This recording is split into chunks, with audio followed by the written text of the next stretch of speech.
Oi, irmãos, tudo bem? Bem-vindos a mais um vídeo aqui do canal, mais um vídeo de estudo da Palavra de Deus. E hoje, continuando nosso ano bíblico, nós vamos ler o Desejar de Todas as Nações, capítulo 18. É necessário que ele cresça. Lembrando, esse texto aqui é apenas um resumo do meu resumo. O capítulo completo está disponível lá no aplicativo, você pode ler ele todo na íntegra e também tem o audiobook, caso você queira apenas escutar. Recomendo a leitura porque o resumo eu tenho que tirar muitas coisas para o vídeo não ficar muito longo. Então vamos lá, vamos iniciar a leitura de hoje. Durante algum tempo, a influência do Batista sobre a nação fora maior do que seus principais sacerdotes e príncipes. Houvesse ele se anunciado como Messias e fomentado um levante contra Roma, os sacerdotes e o povo o teriam reunido em torno de seu estandarte. Todas as atenções que se falavam, a ambição dos mundanos conquistadores, Satanás se apressava em dispensar a João Batista. Mas tendo embora diante de si as provas de seu poder, permanecerá firme em recusar o deslumbrante preço do suborno. As atenções nela fixadas encaminhara para outro. Aqui nós vemos claramente a abnegação de João Batista. João Batista ele não tinha pretensões de se tornar ali o Messias, de ganhar fama, de trazer as atenções para ele. As atenções estavam para ele e ele estava tratando de direcionar a Cristo. E assim, eu e você temos que ter esse cuidado hoje. Estamos na igreja, mas muitas vezes estamos à frente, pregando, cantando, e muitas vezes vem Satanás buscando nos derrotar, trazendo elogios e lisonjas, e ele tende a nos levar à queda.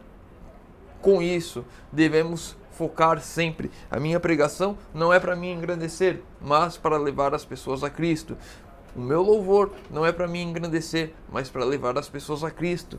A forma como eu organizo o culto, como um ancião, como um diácono, é para levar as pessoas a Cristo, não para trazer glórias a mim. Os discípulos de João, porém, olhavam com ciúmes a crescente popularidade de Jesus, estavam prontos a criticar-lhe a obra, e não tardou muito que lhes apressassem a ocasião. E muitas vezes, pessoas próximas a nós tendem a ser enganadas e dissuadidas por Satanás para nos trazer esse erro, essa falha, buscando assim trazer os enganos de Satanás por pessoas próximas mesmo. Muitas vezes, assim, vamos lá, pegar um exemplo. Jesus. Pedro foi usado pelo Espírito Santo para revelar que Jesus era o Messias, quando Jesus perguntou quem o povo diz quem eu sou e quem vocês dizem que eu sou. E aí, pouco depois, Pedro, já usado por Satanás, tenta dissuadir Jesus a ir para Jerusalém para ser morto. Usado por Satanás. Pessoas próximas, pessoas de confiança podem ser usadas por Satanás sim, para nos afastarmos de Deus, para trazer lisonjas a nós. Nesse caso, os discípulos de João queriam que ele fosse maior que Cristo. Os discípulos de João foram ter com ele com as suas queixas, dizendo: Rabi, aquele que estava contigo no Jordão, do qual tu deste testemunho, ei-lo batizando, e todos vão ter com ele. Por meio dessas palavras, tentou Satanás a João. Então, pessoas próximas, pessoas influentes, pessoas a quem andamos junto, podem ser usadas por Satanás. E temos de ter a maturidade espiritual de saber discernir isso, para não cairmos nessas armadilhas. João tinha por natureza as faltas e fraquezas comuns à humanidade, mas o toque do amor divino o transformara. Pairava numa atmosfera não contaminada pelo egoísmo e a ambição, e muito acima do miasma dos ciúmes. Não manifestou nenhuma condescendência com o descontentamento dos seus discípulos, mas mostrou quão claramente compreendia suas relações com o Messias e a alegria com que saudava aquele a quem preparava o caminho. Mesmo os discípulos de João buscando trazer esses ciúmes, esse egoísmo, essa lisonja a ele, colocar ele num posto mais alto. Ele sabia qual era a obra dele. Ele tinha sido transformado pelo amor de Deus. O Espírito Santo trabalhava na vida de João. E essas lisonjas, essas coisas não o afetaram, não atrapalharam a sua obra, o seu ministério. Ele não caiu nesse ponto. E aqui está uma lição para nós: não nos deixarmos cair nesses pontos que tendem a vir a nós quando estamos à frente de alguma coisa. Toda vez que vier um elogio, lembre-se de dar glórias a Deus, para a honra e glória de Deus. O meu sermão, o meu louvor é para a honra e glória de Deus, não para a minha própria honra e glória. Assim João fora convidado a encaminhar o povo a Jesus. O seu prazer era testemunhar o êxito da obra do Salvador. Disse ele: assim, pois, já este é meu gozo, está cumprido. É necessário que ele cresça e eu diminua. Cada vez mais o eu diminui, cada vez mais Cristo cresce. Cristo vive em mim, Cristo cresce em mim, não para a minha glória, mas para a glória de Deus. Olhando com fé ao Redentor, João erguera-se às alturas da abnegação. Não buscava atrair os homens a si mesmo, mas erguer-lhes o pensamento mais e mais alto, até que repousassem no Cordeiro de Deus. Ele próprio não passara de uma voz, um clamor no deserto. E assim temos de ser eu e você, conduzindo pessoas a Cristo, não conduzindo pessoas ao eu, mostrando pessoas a abnegação, não estarmos condescendentes e prontos a criarmos aqui as raízes, o orgulho, o ego. Essa tentação que veio a João, nós podemos ver ali como a segunda tentação a Cristo, como a terceira também. Os discípulos querendo que ele fosse o honrado, que ele fosse engrandecido, que ele fosse o protegido de Deus. E João sabia exatamente a sua obra. Assim como Cristo venceu, João está vencendo aqui. E eu e você temos como exemplo para vencer também. Os que são fiéis à vocação de mensageiros de Deus não buscarão honras para si mesmo. O amor do próprio eu será absorvido pelo amor de Cristo. Nenhuma rivalidade manchará a preciosa causa do Evangelho. Reconhecerão que sua obra é proclamar como João Batista. E aqui entra um ponto extremamente importante, porque se você já tem algum tempo de igreja, se você não tem, que se prepare para ver essas coisas, porque há brigas dentro da igreja por egos, pessoas querendo ser maior que pessoas querendo fazer tudo do jeito delas, pessoas querendo engrandecer o eu e não a Cristo. E eu já vi em igrejas grandes pessoas brigando por causa de cargos, por causa de quem que vai pregar, quem que vai chamar para pregar, quem que vai ser o meu amigo que vai estar à frente louvando. E essas coisas acontecem e não são da vontade de Deus. Pessoas querendo engrandecer o eu e não a Deus. O coração do profeta, vazio de si mesmo, encheu-se da luz do divino. Ao testificar da glória do Salvador, suas palavras eram quase iguais às do próprio Cristo em sua entrevista com Nicodemos. Necessário um novo nascimento. Era isso que ele estava comunicando ali aos seus discípulos. Eles precisavam nascer de novo também. Eles precisavam se abnegar dessas coisas desse mundo. Eles precisavam ter humildade de reconhecer qual que era a missão deles. É a graça de Cristo que dá a vida ao ser humano. Separado de Cristo, o batismo, como qualquer outro serviço, é sem forma e sem valor. João Batista estava batizando, Jesus estava batizando, mas se o batismo não apontasse para Cristo, não fizéssemos nos olhar para Cristo, de nada servia. Era só um mergulho. Então, da mesma forma que era hoje, ainda assim é hoje. O batismo só tem significado quando estamos olhando para Cristo, quando voltamos nossos olhos para Cristo. Se olharmos para nós mesmos, não vale de nada. O êxito da obra de Cristo, recebido pelo Batista com tanta alegria, foi também anunciado às autoridades em Jerusalém. Os sacerdotes rabis haviam tido ciúmes da influência de João, ao verem o povo deixando as sinagogas e afluindo ao deserto. Mas ali estava alguém que possuía ainda maior poder de atrair multidões. Aqueles guias de Israel não estavam dispostos a dizer como João: é necessário que ele cresça e eu diminua. Ergueram-se com nova determinação de pôr termo a obra que estava afastando deles o povo.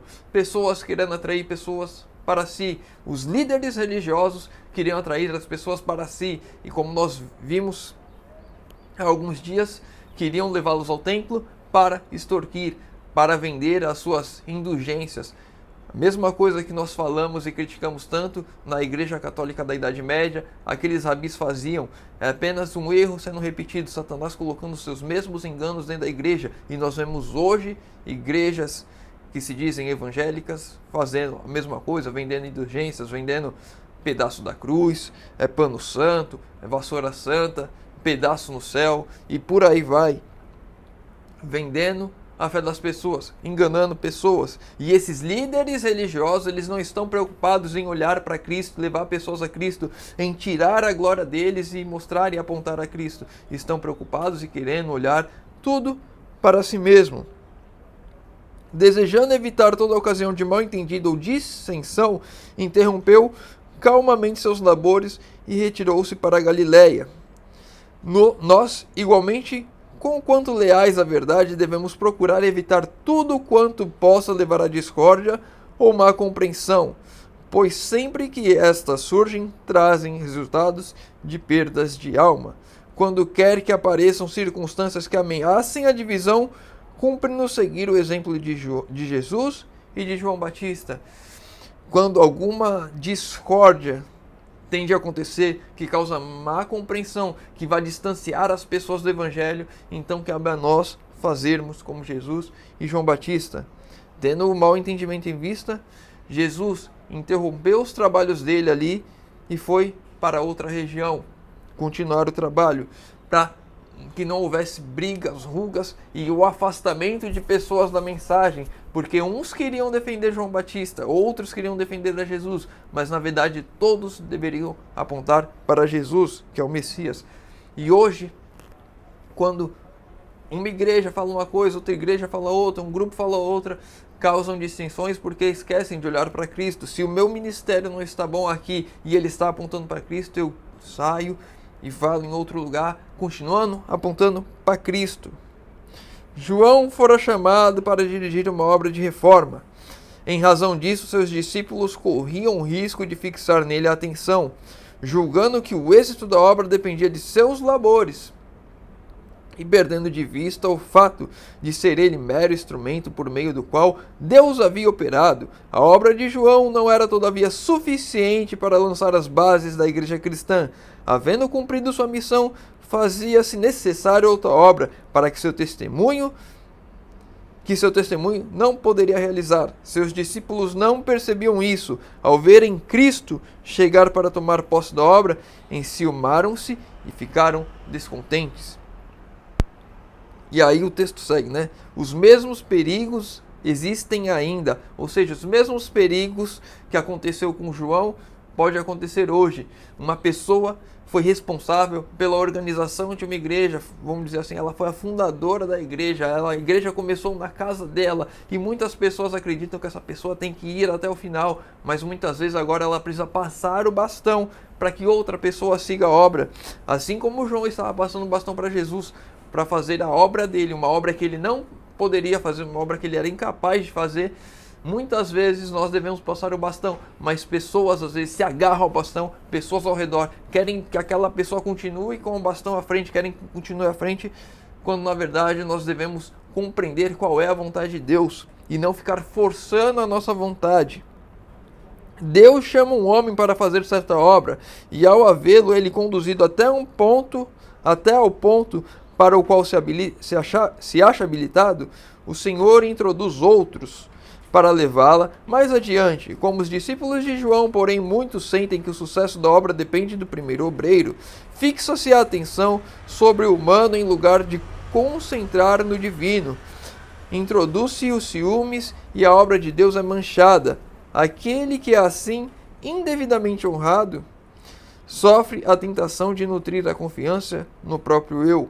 Não compreende sua dependência de Deus. O povo é ensinado a descansar no homem quanto a guia, e caem assim em erros, sendo desviados de Deus.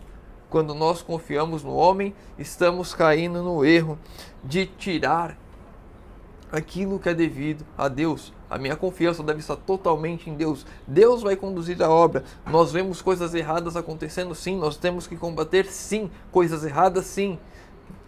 Mas devemos ter a certeza e a confiança de que Deus vai nos conduzir. Não devemos confiar no homem, não devemos confiar no pastor da igreja ou na igreja, devemos confiar em Deus, fazendo aquilo que diz a vontade de Deus. A obra do Senhor não deve receber a imagem e a inscrição do homem. De tempos a tempos, ele introduz aí instrumentos diversos, mediante os quais melhor se pode cumprir seu desígnio. É Deus que vai conduzir os homens que devem conduzir a obra, e não o homem definir que é ele que vai conduzir a obra. E devemos sempre estar dispostos a ouvir o que Deus tem para nós. Para a gente finalizar, felizes os que de boa vontade se submetem à humilhação do próprio eu, dizendo juntamente com João, é necessário que ele cresça e eu diminua. Feliz aquele que se submete à vontade de Deus. Feliz aquele que diminui o eu, que amassa, comprime, esmaga o seu ego para que Cristo viva nele. Que eu e você possamos tirar de João Batista uma lição para a minha e para a sua vida. Que o nosso eu diminua, o nosso ego diminua, que possamos aprontar para Cristo, que possamos não ficar tirando vantagens de estar na frente, de louvar, de cantar, de pregar.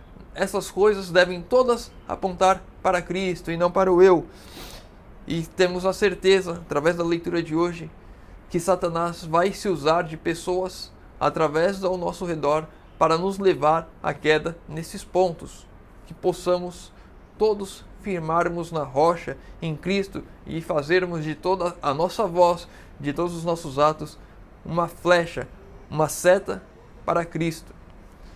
Meu irmão, se ficou com alguma dúvida, deixa nos comentários. Se tem algum outro comentário, leu, quer compartilhar com os irmãos para a gente crescermos junto, deixa nos comentários também. Deixa os pedidos na oração nos comentários. Vou estar lendo e orando por todos. Convido os irmãos que puderem fechar os olhos para falarmos com Deus.